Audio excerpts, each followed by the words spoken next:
12 दिसंबर 1900 एक logbook entry लिखी गई जिसे पढ़कर एक पूरी इन्वेस्टिगेशन टीम के होश उड़ गए। उसमें लिखा था, डोनाल्ड मैकआर्थर रो रहा है।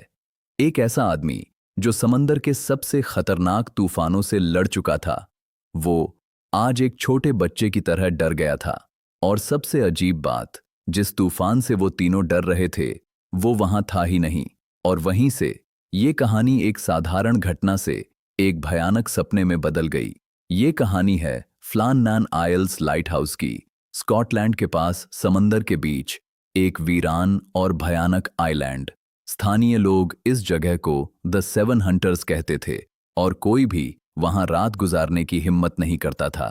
लेकिन 1899 में समंदर की 150 फीट ऊंची चट्टानों के ऊपर एक विशाल लाइट हाउस खड़ा कर दिया गया। दिसंबर 1900 में इस लाइट हाउस को चलाने के लिए 3 कीपर्स वहां भेजे गए, जेम्स ड्यूकैट, थॉमस मार्शल और डोनाल्ड मैकआर्थर। ये तीनों बेहद तजुर्बेकार थे, समंदर के हर मिजाज से वाकिफ थे। लेकिन वहां कुछ ऐसा हुआ जिसे आज 120 साल बाद भी कोई समझ नहीं पाया। 15 दिसंबर की रात वहां से गुजरने वाले एक जहाज ने नोटिस किया कि उस लाइट हाउस की लाइट बिल्कुल बंद थी। समंदर के बीच घुप अंधेरा था जो कभी नहीं होता। खराब मौसम की वजह से तुरंत कोई वहां जा नहीं सका। कुछ दिन बाद 26 दिसंबर को रेस्क्यू शिप हेस्पेरस आइलैंड पर पहुंची। कैप्टन ने हॉर्न बजाया, आसमान में फ्लेयर फायर किया, लेकिन लाइट हाउस से कोई जवाब नहीं आया। सिर्फ एक डराने वाला सन्नाटा था, जैसे आइलैंड पर कुछ हुआ हो और सब कुछ एक ही पल में खत्म हो गया हो। जब इन्वेस्टिगेशन टीम अंदर दाखिल हुई तो जो उन्होंने देखा उसने उनका दिमाग घुमा दिया। पूरा लाइट हाउस खाली था। 3 आदमी हवा में गायब हो चुके थे। लाइट हाउस का मेन दरवाजा अंदर से मजबूती से बंद था। अंदर टेबल सेट था, खाना वैसे का वैसा रखा था। दीवार घड़ियां रुक चुकी थीं, लेकिन एक कुर्सी उल्टी पड़ी थी, जैसे कोई अचानक घबराकर भाग गया हो। लेकिन असली डर अभी शुरू भी नहीं हुआ था। जो उन्होंने देखा वो किसी भी आम लॉजिक से मैच नहीं करता था। जब उन्होंने उनके कपड़े चेक किए तो एक कीपर का भारी रेनकोट वहीं टंगा हुआ था।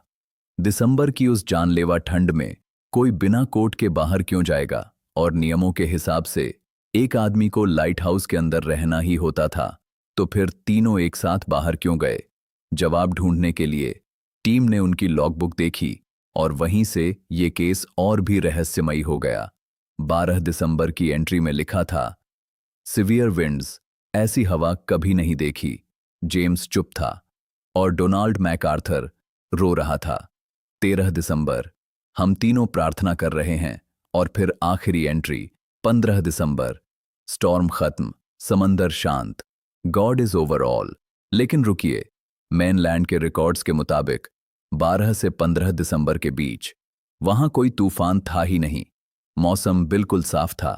मतलब या तो उन्होंने झूठ लिखा था या फिर वो किसी ऐसी चीज का सामना कर रहे थे जो रिकॉर्ड्स में मौजूद ही नहीं थी। तो फिर वो किस तूफान की बात कर रहे थे? कुछ लोग कहते हैं एक विशाल लहर आई और तीनों को समंदर में बहा ले गई। लेकिन लाइट हाउस 150 फीट ऊंची चट्टान पर था, और अगर ऐसा हुआ भी तो अंदर बाकी चीजें अपनी जगह पर सुरक्षित कैसे थीं? कुछ लोग कहते हैं अकेलेपन ने उन्हें पागल बना दिया, उनके बीच लड़ाई हुई और सब खत्म हो गया। लेकिन कोई सबूत नहीं मिला, खून का कोई निशान नहीं मिला। लेकिन एक साइंटिफिक थ्योरी है जिसके बारे में बहुत कम लोग जानते हैं, मर्क्यूरी पॉइजनिंग। उस वक्त लाइट हाउस के भारी ग्लास लेंस को घुमाने के लिए उन्हें लिक्विड मरकरी के टैंक में तैराया जाता था। अगर कोई इंसान लगातार उसके जहरीले धुएं में सांस ले तो उसका दिमाग काम करना बंद कर देता है। उसे मतिभ्रम होने लगते हैं, उसे ऐसी चीजें दिखाई देने लगती हैं जो वहां होती ही नहीं हैं। सोचो, तुम्हें लग रहा हो कि तुम्हारी चमड़ी जल रही है, तुम्हें भयानक दर्द हो रहा है, लेकिन आसपास सिर्फ ठंडी हवा है और तुम्हें दिख रहा है एक ऐसा तूफान जो असल में है ही नहीं। उनके लिए वो तूफान सच था, चाहे दुनिया के लिए वो कभी आया ही ना हो। शायद इसी डर में कोई एक आदमी बाहर भागा और बाकी 2 उसे बचाने के लिए उसके पीछे गए, और फिर कभी वापस नहीं आए। और सबसे डराने वाली बात, आज तक किसी को ये नहीं पता कि उन तीनों के साथ सच में क्या हुआ था। अगर तूफान था ही नहीं तो फिर उन्होंने क्या देखा, और अगर वो बाहर गए तो वापस क्यों नहीं आए? आपको क्या लगता है उस रात उन 3 लोगों के साथ क्या हुआ होगा? अपनी थ्योरी कमेंट्स में जरूर लिखना। और अगर ऐसी ही डार्क मिस्ट्रीज देखनी है तो चैनल को सब्सक्राइब जरूर करना।